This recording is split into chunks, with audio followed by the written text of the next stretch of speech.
In 20 years, the United States could be generating $10 trillion per year by renting, developing, or financing the assets in that strategic Bitcoin reserve.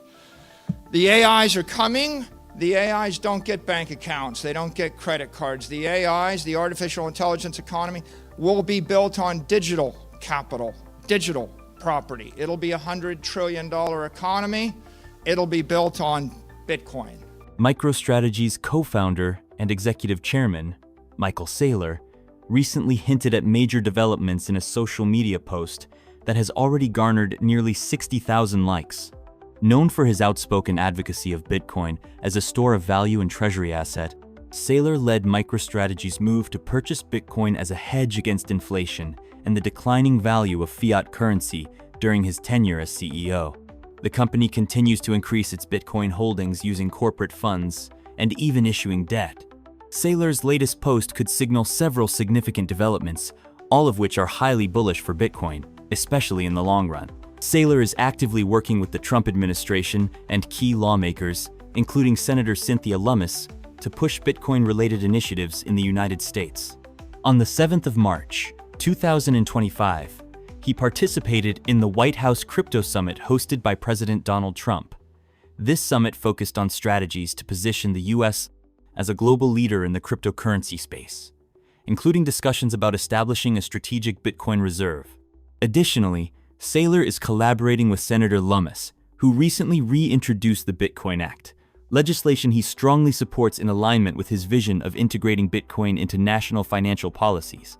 MicroStrategy is also making bold moves to expand its Bitcoin holdings.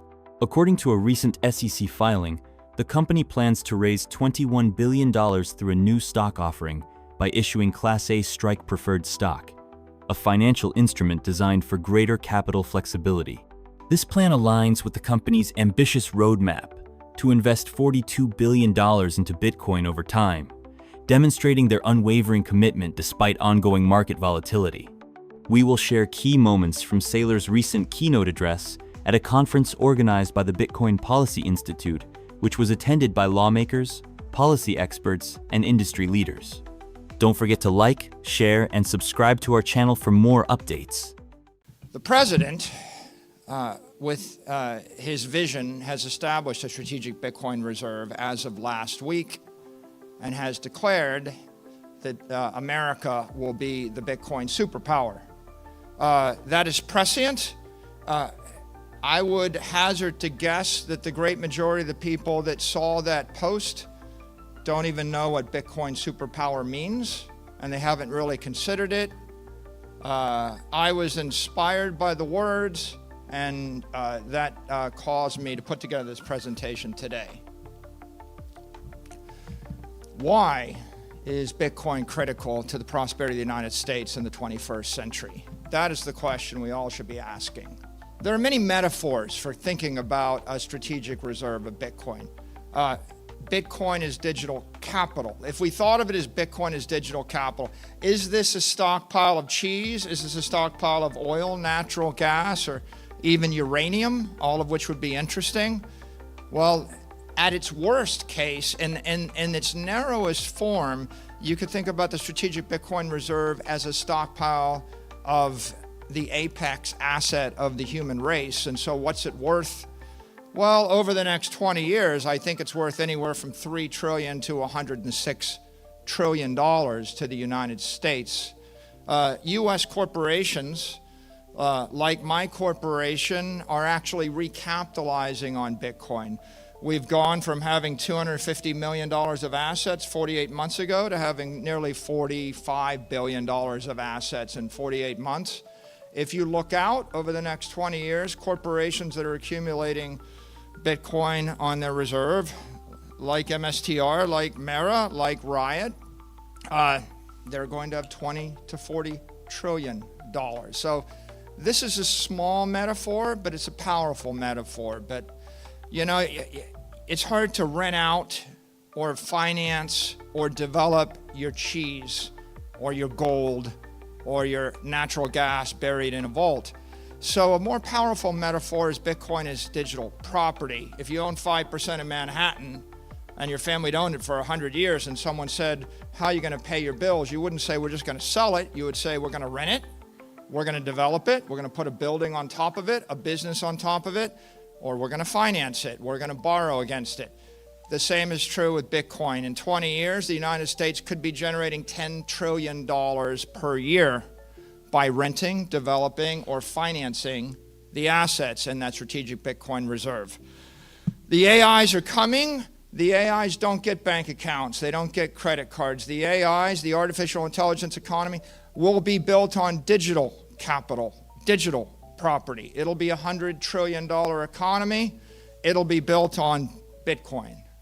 Well, a lot of people, they think of it as an asset. You think of it as a property, but what we know to be true is that Bitcoin is actually a network, and it's not just any network. It's not an information network. It's an energy network. It's a conservative network. I can send $1 billion from me to you. I lose it. You have it. That is the conservation of energy in cyberspace.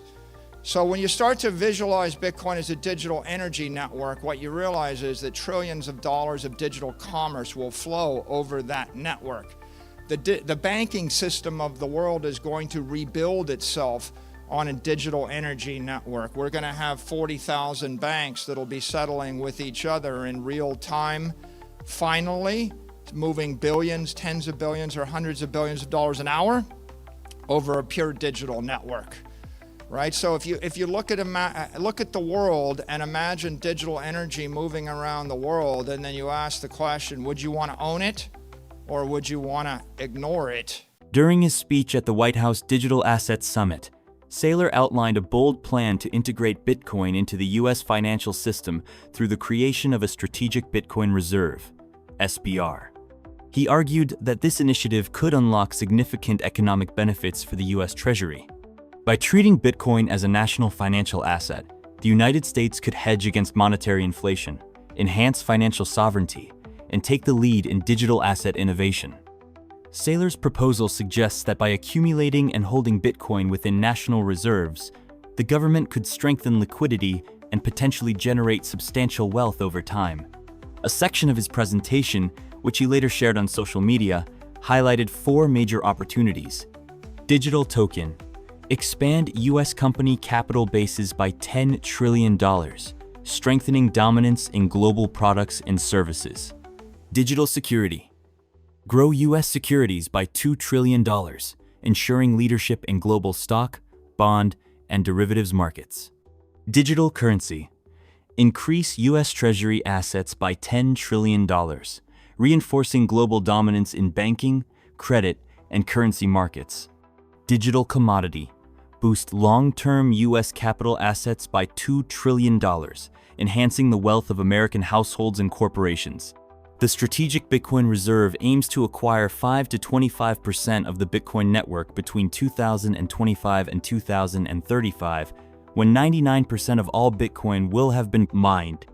According to Saylor, the SBR could generate between $6 trillion and $81 trillion in wealth for the U.S. Treasury by 2045, providing a sustainable solution to offset national debt. Saylor's vision also emphasizes a long-term strategy. Never sell the Bitcoin holdings. By 2045, he estimates that the reserve could generate over $10 trillion annually, serving as a perpetual source of economic prosperity for future generations. Stay tuned as we share more powerful insights from Saylor's keynote speech, where he discusses Bitcoin's rising adoption and its transformative potential. What's driving the growth of Bitcoin? It is the most powerful force in the world right now. It's growing nearly 60%. It's become the 8th largest asset in the world. It's about to become the largest asset in the world in the next 48 months. What is it? It's all of the smart money in the world running from risk, running from the past toward the future, from something less secure to something more secure. And they're doing it in the most visible way with their capital. This is a map of the wealth distribution in the world, about $900 trillion. If you break it into uses, half of it is just a store of value. We're long-term, we're preserving our capital for the long term. We just want to keep our money. The other half are assets held for utility. I want to do something with the asset. If you drill into the 450 trillion, you realize the problem is that long-term capital is being dissipated and decimated by fires, by floods, by famines, by tariffs, by wars, by competition, by rust, by obsolescence, by torts, by traffic, you name it, right? What's that cost? That costs 10 trillion a year. There's people go, well, what is Bitcoin's use case? The use case is to not suffer $10 trillion a year of damage from entropy, from inflation, from chaos, from the future. Bitcoin's an asset without the financial risk of a currency, a bond, a stock, and it doesn't have the physical risk of real estate and property.